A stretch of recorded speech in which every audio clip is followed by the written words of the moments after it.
2026-yil litsenziyalangan firmada Umra safariga borish narxlari qanaqa bo'lyapti degan obunachilarimiz uchun bugun Xudo xohlasa Hikmat Travel ofisiga, yana Abdug'affor akaning yonlariga yetib kelganmiz. Sizlarga chiroyli qilib ma'lumotlar berishga harakat qilamiz. Qachonga, qayerdan reyslar bor, narxlar qanaqa bo'lyapti, to'lov shartlari qanaqa, borishgandan keyin mehmonxonalar qanaqa bo'ladi, ovqatlari qanaqa bo'ladi, Xudo xohlasa sizlarga chiroyli qilib bugun ma'lumotlar olib berishga harakat qilamiz.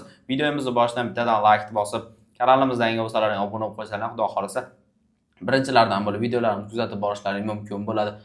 Sizlar like'larni bosib qo'ygan bo'lsalaring, biz videomizni boshladik. Assalomu alaykum aka, yaxshimisiz? Va alaykum assalom. Assalomu alaykum hurmatli obunachilar. Xudo xohlasa aka, obunachilarimizga reyslar tushuntirib bersangiz, keyin to'lov masalalarini, keyin sharoitlarini borishgandan keyin qiynalib qolmaydimi? Ovqat masalalari qanaqa bo'ladi? Bitta tushuntirib bersangiz aka, to'liq qilib endi. Xo'p bo'ladi. Xo'p, reyslarimiz avgust oyining 1-sidan 10-sigacha Toshkentdan bo'lyapti. Bemalol aloqaga chiqinglar. Bu reysimizning narxini $895 qilib beramiz, xudo xolasa. $895. Vodiy reyslarimiz bo'lsa, ko'p to'lib qoldi. Hozir vodiydan reyslarimiz hisobda 1-dan 10-gacha qolmadi, xudo xolasa. Yangiliklar bo'lishini kutyapmiz, inshaalloh. Yangiliklar bo'lishi bilan videolarimizni kuzatib turinglar, qilib beramiz. Hozircha 5-avgustga faqat Namangandan qoldi. 5-avgust kuni buni narxini $965 qilib beramiz. Namangandan, Vodiydan ketmoqchi bo'lganlarga, demak, Farg'ona, Andijon, Namangan, Qo'qonliklar Namangandan ketsa bo'ladi. Zo'r. Yo, Toshkentdan ham boraveramiz deysa, Toshkentda arzonroq $895 dan ketsa bo'laveradi. $900 ham bo'lsa, narxi $895 dan. Xudo xolasa zo'r. Atrofga qaraganda narxlarimiz arzon. Xudo xolasa sizlarga qulay bo'lishi uchun qilib beryapmiz. Toshkentdan ham, Namangandan ham Xudo xolasa reyslarimiz bor. Qaysi bilasizlarga to'g'ri keladigan bo'lsa, bemalol uchib ketsalar ham bo'laveradi. Qulay bo'ladigan bo'lsa, zo'r.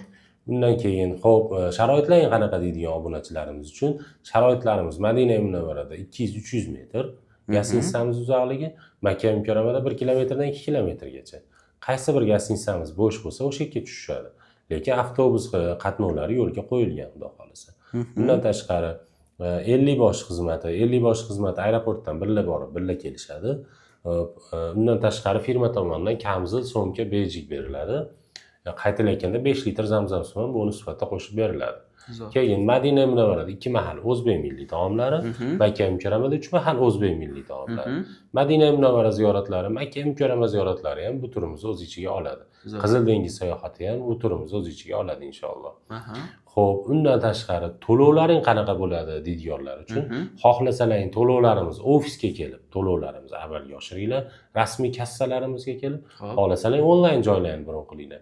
Xo'p, ofislarimizga kelaman deydiganlar uchun, ofislarimiz manzillari Toshkentda bor, Andijonda bor, Farg'onada bor. Bizga uzoqlik qiladi deydiganlar uchun shu nomer, o'zimning nomerim, ismim Abdug'affor, bemalol aloqaga chiqinglar. Telegram, WhatsApplar ishlayapti. Xudo xolasa, pasportlaringni tashlab bersalaring, joylarni bron qilib qo'yamiz. Borib hisob-kitobda aeroportda qilaverasizlar. Bizga jindekkina o'sha viza to'lov uchun zakolat tashlab berasizlar, qolgani aeroportda hisob-kitob bo'laveradi. Zo'r, o'zlariga qulay bo'lgan yo'lda to'lov qilsa bo'lar. To'lov qilsa bo'laveradi. Zo'r, mana ishonch tomonlama ham bemalol o'sha aeroportga borgandan keyin qolgan to'lovlar qilsa bo'ladi. Telefon qilsalar yana to'liqroq ma'lumot beriladi. Agar qanaqa savollar bo'ladigan bo'lsa, ham Telegramdan ham yozsalaring bo'ladi. WhatsApp orqali ham aloqaga chiqsalaring bo'ladi. Xudo xolasa sizlarga chiroyli bu ishlarimiz Xudo xolasa har kuni video qo'yib boryapmiz. Har kuni Hikmat Travelda eng oxirgi ma'lumotlarni iloji boricha qo'yib, kunduz syomka qilamiz, kechgacha montaj qilib, mana shu ukalarimiz yuklashyapti. Bu mehnatimizni qadrlagan holatda like bosib, o'sha umraga boraman degan odamlarga jo'natib, videolarimizni kuzatib tursalaring, Hikmat Travelda qanaqa yangiliklar bo'lyapti, qanchalik uchilyapti. Mana vodiydan Xudoga shukr, odamlarimiz juda ham ko'p ketishyapti. Vodiydan reyslarimiz hammasi to'lib qoldi. Avgust oyiniki уже. Avgust oyining 10-sigacha. Endi bu yangi reyslarni kutyapmiz, xudo xolasa, yana yangi reys qo'shamiz deyapti. Shular bo'lib qolsa, ertaga yoki indinga qo'yadigan videolarimizda yangi reyslarni ma'lumotlarni beramiz, xudo xolasa sizlarga. Kanalimizga obuna bo'lib, like'larni bosib, o'sha umraga boraman degan tanishlaringizga jo'natib qo'ysalaring, bu kanalimizga har kuni video qo'yamiz, xudo xolasa. Iloji boricha har kuni video qo'yib boryapmiz, kuzatib boringlar. Hikmat Travelda eng so'nggi yangiliklarni eshitib, ko'rib borasizlar, xudo xolasa. Sog' bo'linglar, salomat bo'linglar.